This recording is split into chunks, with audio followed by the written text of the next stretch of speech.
মাঠ ভরা ফসল আর গোলা ভরা ধান, এটাই হচ্ছে কৃষকের প্রাণ।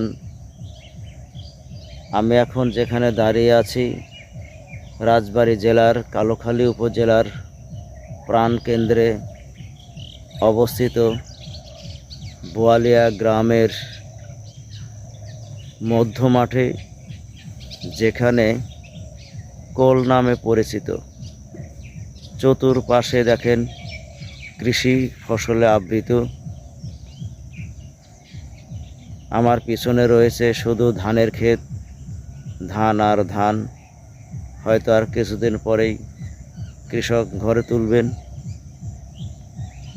এছাড়া রয়েছে হলুদ, আখ প্রভৃতি ধরনের ফসল কৃষক ফলিয়ে থাকেন, এবং এই এলাকায় প্রচুর পরিমাণে